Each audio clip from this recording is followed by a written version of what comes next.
Happy New Year, everybody. Happy 2025 to our TXC crew. Those who are new here and those who are part of the original crew. I'm Larita. If you're new here, I'm your resident veterans attorney who's here to give you some tips about how to navigate the world of VA compensation benefits. As I always say in my disclaimer, I'm an attorney, but I'm not your attorney. I list in the description box some resources if you would like to have an attorney help represent you through the veterans benefits claim process. And I'm going to share my screen very briefly just to show you how to get there. But I always leave it in the description box so that you can find it. It's a link to the Office of General Counsel accreditation search. It gives you a list of all the accredited VA attorneys, agents, and VSO, Veteran Service Officers. And you can download the complete list here. You can download whether you want to search by attorneys, claims agents, VSOs, or VSO with reps. If you want the full list, if you want to start to see if somebody who you're interested in is on the list, easier, you just put their information in, hit search, or the VSO, you put the information in. So that's for everybody that usually asks, and I appreciate you having your confidence in me that you would like me to represent you, but no, I'm not accepting new clients right now. But I am here to share you some big information. Two things. There are new presumptive disabilities that were added to the presumptive conditions list. They're all cancers and is effective as of either January 5th or January 10th, for depending on which one it is. And it's for basically Persian Gulf War, post 9/11 veterans. So I'm going to talk about that a little bit, and then I'm going to talk about the new 2025 Veterans Benefits Guide that the VA issued to help kind of veterans navigate the world of VA, because the VA is a huge organization and has different areas. And I think sometimes veterans are rightfully so confused about who to contact for what information. And sometimes that results in problems, like the VA Medical Center doesn't talk to the VA Benefit Center all the time. And if you need them to talk to one another, I can give the information for that, and that's available in the guide. So if you're new here, I always ask before I start anything, before I give you any information, and we hop right into it. We're going to have a lot of information tonight, so hopefully I go through it and not speed through it, but feel free to come in the comment section. Let me know, or if you're watching live, let me know which branch of the military you serve. So we have Navy, we have Air Force, Army, Marines, and Coast Guard, and we also have Space Force. So Space, this is not Space Force. What is it? Is it Space Force? Let me know in the comment section if you're watching now or you're in the replay gang, hashtag replay gang. It's Space something, but I think Space Force is Elon Musk thing, if I'm not mistaken. But I might be wrong. It might be Space Force. Let me know which branch of the military you serve. I want to kind of see where our veterans are, where they served at. So I'm going to share my screen with you. And if you're watching your phone, I find it helpful to turn the phone sideways so you can kind of see what I'm seeing in a better way, because the font is a little smaller when you're watching the phone like you hold it the regular way. So sharing my screen with you. This is all information straight from the va.gov website. This is the official website. This is not somebody interpreting what VA has said. This is VA's news. And I put the link to it also in the description box if you want to take a look at it in more detail later. So VA makes several cancers presumptive for service connection, lowering the burden of proof for veterans to receive no-cost health care and earned benefits. This is for immediate release as of January 8th. So today, in a step that builds on the Biden-Harris administration's focus to fulfill the nation's sacred obligation to the nation's veterans, the Department of Veterans Affairs announced that it's making acute and chronic leukemias, multiple myelomas, let me not mispronounce it, myelodysplastic syndromes, myelofibrosis, urinary bladder, urethra, and related genitourinary cancers presumptive for service connection for Gulf War veterans. So these are veterans that served in certain areas of the Gulf War.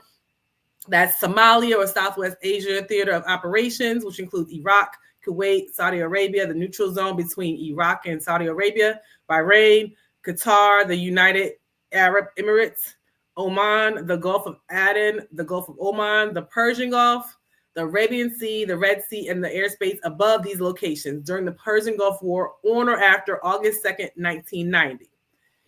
It also applies to post 9/11 veterans who served in Afghanistan, Iraq, Djibouti, Egypt, Jordan, Lebanon, Syria, Yemen, Uzbekistan, and the airspace above those locations during the Gulf War on or after September 11, 2001. These includes veterans who served at the Karshi Khanabad base in Uzbekistan after September 11, 2001. This step lowers the burden of proof that these veterans, meaning that they do not have to prove that their service caused their condition to receive benefits for it. Instead, VA automatically assumes service connection for the condition and provides benefits accordingly. Additionally, when a veteran becomes service connected for a health condition, it gives them access to free health care for that condition. The presumptions for urinary bladder, ureter, and related genitourinary cancers went into effect January 2nd, 2025, and the presumption for acute and chronic leukemias, multiple myelomas, and myelodysplastic syndromes, myelofibrosis will be effective January 10th. So as of today's live, which is January 16th, all these conditions are effective. So if you apply for benefits now, it'll be effective as of the date. If you apply for it before, you can reapply. It won't be effective until January 2nd or January 10th. This expansion is part of a comprehensive years-long effort by VA and the entire Biden-Harris administration to expand access to benefits for veterans as part of President Biden's unity agenda for the nation. This talked about the PACT Act. And I did a whole video about the PACT Act, so I won't go into detail about that today. This is not necessarily only the PACT Act restricted to certain areas, and this presumptive conditions actually is a little bit more broader than the areas contemplated in the PACT Act. So this is actually, if you served in those areas that I mentioned and you have any of these cancers, you will be eligible for service connection without having to prove anything more, as long as, like I said, you meet those conditions. So if you are a veteran or you know a veteran that this may be helpful for, make sure you go ahead and hit the share button and send it to somebody that you think it might be helpful for. You can get service-connected benefits, and I did a video about the cost of living increases for this year as far as how much you would be eligible for as far as monthly financial compensation. But also you'll be eligible for healthcare benefits to help treat the condition that you have if you still carry it. So if you're just hopping in now, make sure you say hi in the comment section. Let me know where you're watching from. I always like to engage with our viewers. And this is our first live of 2025. So I definitely want to touch base with everybody who's been watching the journey. And this is one of the videos we do. But although I practice veterans law, we also give other content such as personal finance, aspiring lawyer advice, travel, things of that nature, travel vlogs, things of that nature. So if you don't find this particular vlog or this live interesting, I'm pretty sure there's something on the channel that'd be of interest to you. So veterans, back to you. So keep in mind that these all are things that were expanded. Usually when you apply for service connection, you have to prove that you have a disability. That's still going to be the case. You have to prove that you have a current disability.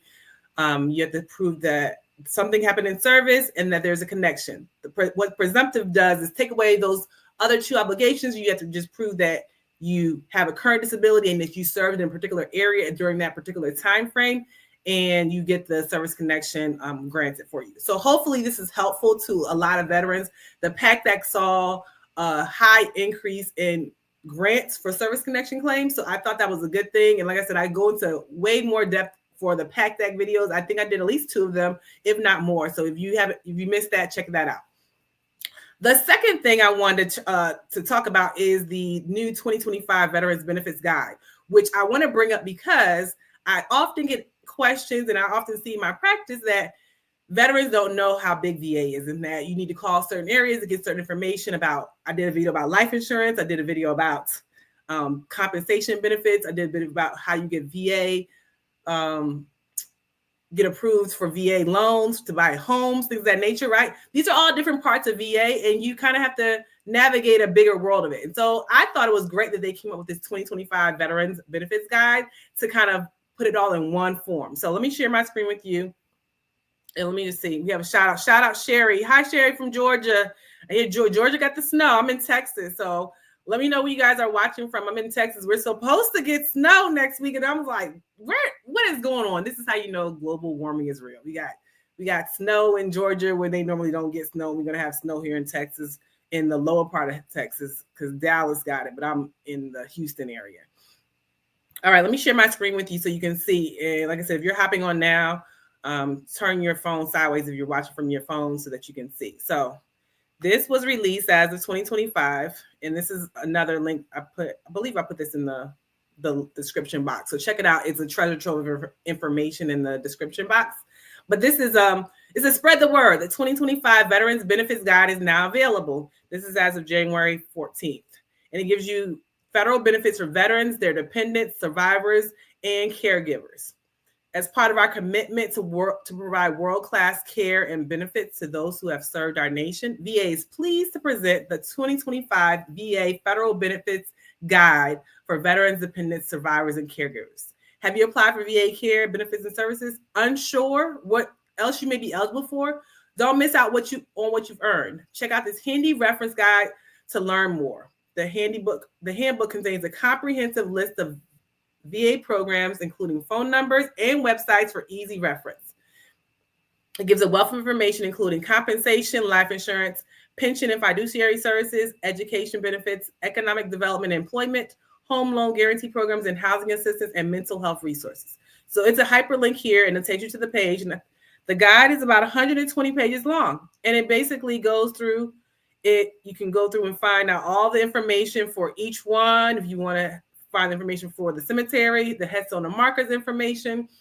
It gives you the website with hyperlinks to it, so you can just click on it. And like I said, I've done videos before about all veterans are eligible for life insurance, and I'm trying to remember how much was it. Was it 50,000? It wasn't up to 100,000, but it was at least something, and it had very low premiums for it. So if you haven't already gotten any kind of health insurance, I would suggest to check that out. Excuse me, not health insurance, life insurance. Check that out, because a lot of time people trying to figure out how to pay for funeral services and things of that nature. If you have at least some life insurance that is available to you that you may not otherwise be eligible for, and for other companies, get it through the one offered through VA. So it basically goes through all the information and gives you kind of a resource for it, which I thought it was a good thing, and talks about the PACT Act, which is what Biden can say he can leave office with, saying that he did for the veterans, the PACT Act, which was a great thing. I know I even did a video about what to expect for the new administration coming in and the changes and possibly privatization of some of the VA benefits. In that previous video, I got some comments from veterans. So let me know what you think in the comment section. Do you think the privatization of some of the VA health services will be a good thing or a bad thing for veterans? I've gotten mixed reviews of it. Some people have said yes, because the VA appointment line is too long. They'd rather get services somewhere else. Some people say no, they should be putting efforts on having the VA do everything as like a one-stop shop and not going to a third-party contractor for services, and basically increasing the bill for that, train within and pay within. So let me know what you think in the comment section. Like I said, if you're hopping in now, let me know which branch of the military you served. So for those of you who, let me just share my screen one more time with you. Hold on one second. Those of you just hopping in, we're talking about the VA benefits. I talked about the new presumptive conditions that are available to veterans now, but it makes it basically easier for you to get service connection. So let me share my screen with you. Sorry for the technical difficulties. Here we go. Okay, so this is our channel, TXE Tells All, and this is the live I'm talking about. But if you go to the playlist video and go to Veterans Benefits, the full playlist. Oh, I didn't.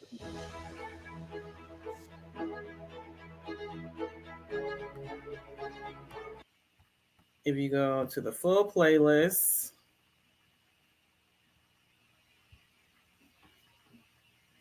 you'll see that there are 66 videos dealing with veterans benefits, including this one. And I talked about most recently the 2025 cost of living adjustment. It tells you what your benefits will be, and probably went into effect already, because I think it started with the paycheck in December, the check that went out in December. I talk about how to maximize your benefits with compensation or other ways. Recent Supreme Court cases and how that affects you as a veteran, whether the AMA is better for veterans or not, or the legacy way that they handle things. I want to know what you think, because I've done AMA videos where it talks about supposedly getting veterans claims through the pipeline a lot faster. But what the holdup for some of the AMA cases is that the window of information is closed. So you choose direct review and you have your appeal reviewed by the Board of Veterans Appeals. The window of information is closed from the time that the rating decision on appeal is issued, right? You can't submit anything evidence after that, and the board only relies on evidence up until the point of the rating decision. If you choose the evidence lane, you have up to 90 days after you submit your 10-182 form, which is basically a notice of disagreement, to submit additional information. And then the actual slowest way is the hearing lane, where you request a hearing. You have within 90 days of the board hearing to submit additional evidence. I know some veterans want to have their day to plead their case. That's fine, but it usually, like I said, is usually the longest way to get some kind of results if you're looking for some kind of answer from the government. So I would usually say, if you can figure out what's needed and what's the missing information, I would do that versus having a hearing. A lot of times the rating decision tells you why it was denied. And if you submit, let's say, written documents to refute what was denied, you probably will get your answer faster than hitting the hearing lane and waiting for a hearing to be scheduled. And then you still have 90 days from that day of the hearing to submit evidence. And so the board cannot issue a decision until that whole time frame has elapsed, because it gives you an opportunity, the duty to assist, your rights to your due process rights to be heard. So I would suggest, if possible, to not choose the hearing lane, but the direct review and the evidence lane are the ones that are most popular and can give you an idea. But sometimes faster is not always better. So I would say that that's my opinion about it. Let me know what you guys think in the comment section. So I wanted to come on here today. Let me know if there's any questions that you had specifically. Drop it in the comment section, and I'll try to answer directly. I get some questions in the comment section after the video is over, and that's fine for those of you who are watching on the replay. But if you have specific questions that you would like to ask me, as I mentioned, I will not represent you, but I can give you some tips about how to navigate the world, because I know sometimes the process can be overly complicated than it needs to be. So I'm happy to answer any questions that you may have. You want to leave in the chat section. Some things that you may experience, some ways that you may want to share this video with somebody else that you think it may benefit for you. So I'll leave on for a minute. Let me know, like I said, where you're watching from. We had Sherry from Georgia. Let me know with anybody else where you're watching from. And hopefully the 2 things I gave you today were helpful information. I try to give actionable advice for you to go and navigate the world of VA. So hopefully that was the case tonight. And we'll definitely be doing more videos in 2025. I made it to the 16th today, and this is our first video. So I'm gonna give it another second. If not, I will see you guys in the next video, and perhaps look for a poll that I'll do to see what kind of topics you would like me to discuss in future videos for 2025. But I'm here for the ride again, and thank you guys for tuning in tonight.